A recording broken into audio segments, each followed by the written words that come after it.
बिस्मिल्लाहिर्रहमानिर्रहीम। नई क्लास की इंग्लिश की बुक का आज फर्स्ट लेक्चर है। फर्स्ट चैप्टर है हमारे पास द सेवियर ऑफ मैनकाइंड, यानी कि इंसानियत के निजात दहिंदा। इस चैप्टर में मैं आपको यानी कि जो मेन चीज़ें हैं ना, सिर्फ उसको हाईलाइट करवाऊंगी कि जो आपने याद करनी है विद ग्रामर के साथ, और उस पर क्या करना है, इस चैप्टर में क्या नहीं करना, और इसके बारे में सारी डिटेल आज हम इस चैप्टर में पढ़ेंगे। तो स्टार्ट करते हैं। फर्स्ट यूनिट है इंग्लिश का द सेवियर ऑफ मैनकाइंड, यानी कि इंसानियत के निजात दहिंदा। फर्स्ट पैराग्राफ है टोटल। इसके अलावा इस तरह के स्टूडेंट्स में फुल चैप्टर को रीड करूँ तो वीडियो काफ़ी ज़्यादा लॉन्ग हो जाती है, तो इसलिए मैं आपको हाईलाइट कराती हूँ। आपकी इस बुक का टोटल पैराग्राफ है 10 चैप्टर के पैराग्राफ हैं। फर्स्ट ऑफ ऑल जो मेन चीज़ है, जो इसमें इस तरह हाईलाइट पे जहाँ पे भी इस तरह हाईलाइट बोर्डिंग किए हुए वर्ड हैं, जो बाकी वर्ड्स के निस्बत ज़्यादा डार्क लिखे हुए हैं, इनके मीनिंग, इनके सिनोनिम्स वगैरह, इनके word meaning last that is important full chapter में जहाँ मर्जी भी है। मैं असल में याद क्या करना है, इंग्लिश की लर्नर से करवा रही हूँ। अगर आपके पास इस तरह की एक सेकंड भी है उससे भी कर सकते हो।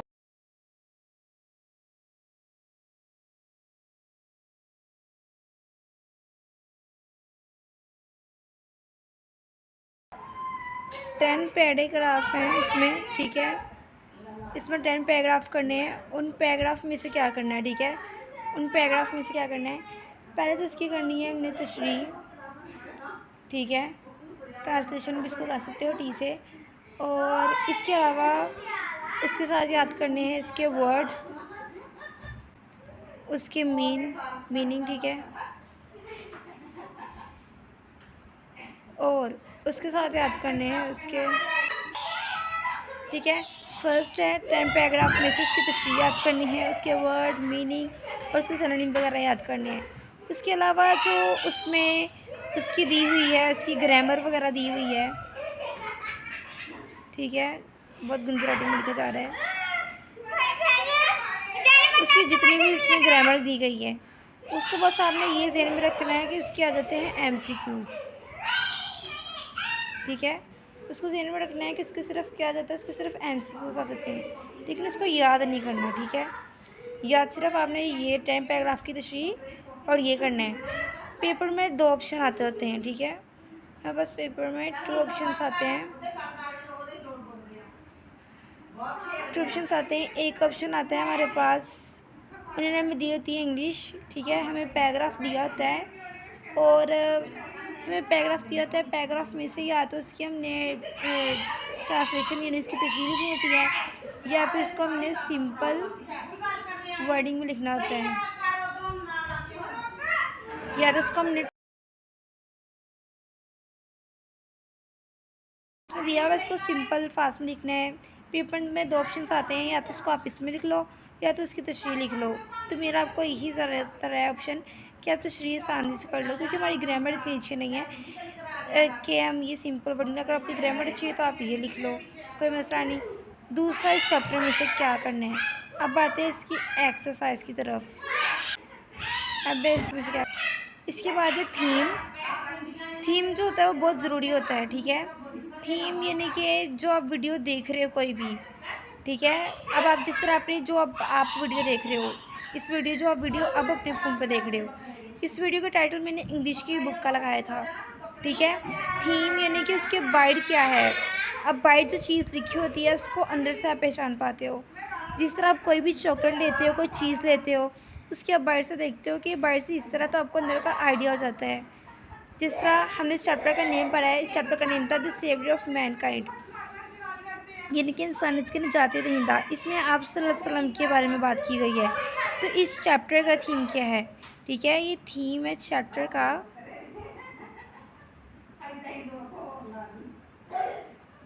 ठीक है, ये चैप्टर का थीम है, ये आपने याद करना, ये भी इम्पोर्टेंट है, ठीक है।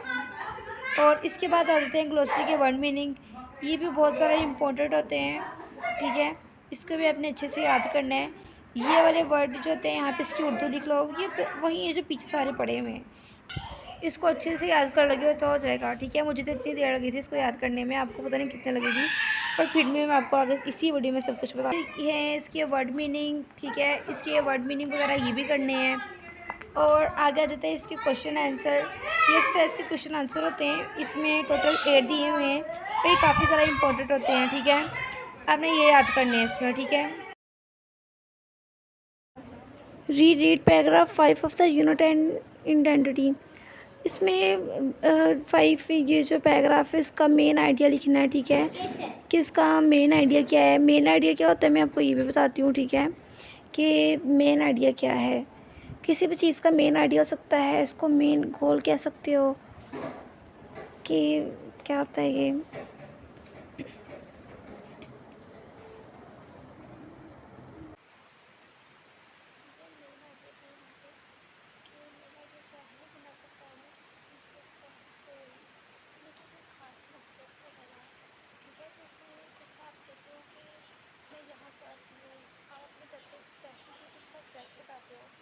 कि मैं यहाँ पे रहती हूँ, कोई वीडियो आप देखते हो, जैसे आपने ये वाली वीडियो स्टार्ट की है, इस वाली वीडियो को देखने के लिए आपने पहले इसका टाइटल पढ़ा, वीडियो के ऊपर पढ़ा कि इस वीडियो के ऊपर क्या था, ऊपर क्या लिखा हुआ था और इसके अंदर से हमें क्या मिलेगा, क्या इन्फॉर्मेशन मिलेगी, क्या देखने को मिलेगा, क्या नॉलेज मिलेगा, ठीक है।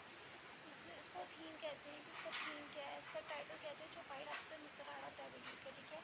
ये सारी चीज़ें मेन आइडिया आपके बुक में 5 पैराग्राफ जो है उसका आपने पढ़ना है, उसका मेन आइडिया क्या है, उसमें क्या बताया गया है, और आपके गाइड पे जो आंसर है उसको अच्छे से समझ के यहाँ पे लिख देना है, ठीक है। कि सब नंबर 5 का मैंने यहाँ पे कहा है, उसको पढ़ के लिखना है। उसके बाद ये सी है, यहाँ पे स्पेलिंग वगैरह करनी, ये भी करनी होती है, लास्ट में ये कहा जाता है ऐसे वैसे। और ये भी यहाँ पे आपकी गाइड पे दी हुई है, और ये वाली पढ़ने नहीं है, ठीक है। इसकी उर्दू पढ़ के सालिस कर सकते हो। उसके बाद हमने कहा है use our dictionary to find the following information for each word. उन्होंने आपको यहाँ वर्ड्स दिए हुए हैं, ठीक है। उसकी पार्ट ऑफ स्पीच लिखनी है, आपको पता होना चाहिए पार्ट ऑफ स्पीच क्या है। डिक्शनरी के वर्ड में लिखने हैं, उसको पढ़ना, उसके लिए उसको बोलते कैसे हैं वो होना चाहिए उसके लिए, इन सब वर्ड्स का, ठीक है। तो वो मैं एक अलग से वीडियो अपलोड करूँगी पार्ट ऑफ स्पीच की कुछ दिन में, तो फिर उस पर आप पार्ट ऑफ स्पीच देख के समझ सकते हो कि क्या है। अदरवाइज ये ऐसे ही है, ठीक है। इसकी जगह वो लिखना है, ये भी आपकी ग्रामर पे है, वहाँ से देख के आप सारे लिख सकते हैं। पार्ट ऑफ स्पीच होते हैं, दैट इज़ बहुत इंपॉर्टेंट, कि आगे आपकी ग्रामर पे भी है।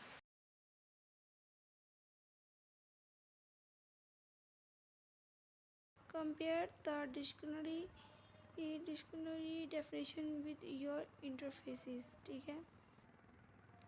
अच्छा जी, इससे आगे क्वेश्चन 1 में ग्रामर में पास आती है वर्ड चेंज, ठीक है।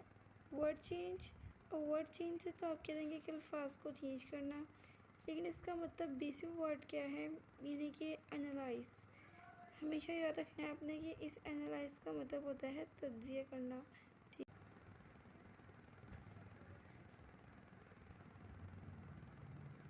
ठीक है। इसका मतलब होता है तज्जिया करना। अब किस चीज़, कोई भी चीज़ हो सकती है जिसका हम तज्जिया कर सकते हैं, जैसे वर्ब है। अब वर्ब होता है कोई काम, आप खाते हो, चलते हो, भागते हो, ये क्या है, ये सारे हैं काम, ठीक है। वर्ब एनालाइज, क्या वर्ब का तज्जिया करना।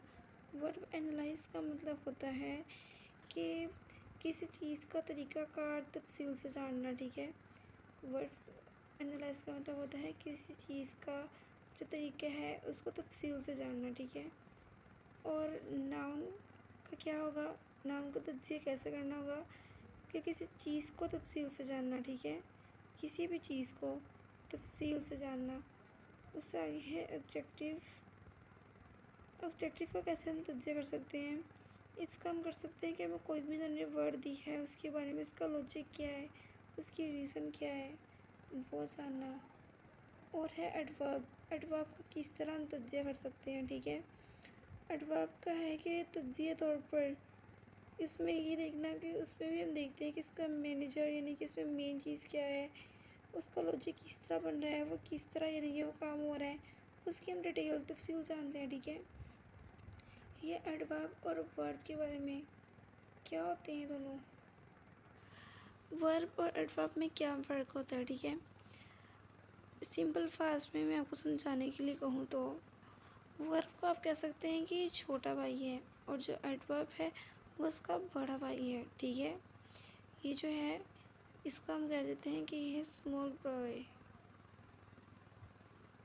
और इसका बॉय, ठीक है, ये छोटा है, ठीक है। और जो एडवर्ब है वो इसका भाई, हमने कहा है कि एडवर्ब क्या है, वो इसका भाई है, ठीक है। सिर्फ आपको समझाने के लिए, जिस तरह वर्ब कहते हैं किसी भी काम को, कोई भी काम हो सकता है, ठीक है। जैसे मैं कहती हूँ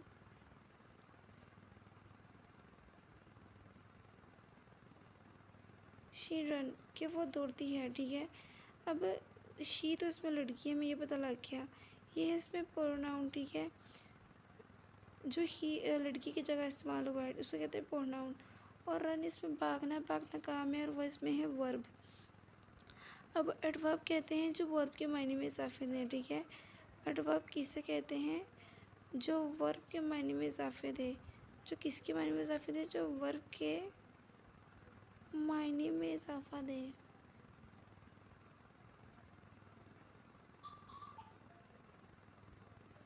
ठीक है, उसको हम कहते हैं एडवर्ब। जिस तरह मैं कहती हूँ she run very she run very fast. अब पहले मैंने कहा था कि वो दौड़ती है, अब मैं कह रही हूँ कि वो बहुत तेज़ दौड़ती है, ठीक है। इस सेंटेंस में मैंने कहा है कि वो बहुत तेज़ दौड़ती है। शी इसमें प्रोनाउन है, ये इसमें वर्ब है और ये है इसमें एडवर्ब। वेरी फास्ट ने किसके मायने में इजाफे दी, रन के, कि भागने में। वो क्या तो एक्सपोज करती है, वो भागती है, ठीक है। प्रीफिक्स और सीफिक्स वगैरह अब आगे जितनी भी ग्रामर वो सारी हम आगे पार्ट्स में करेंगे।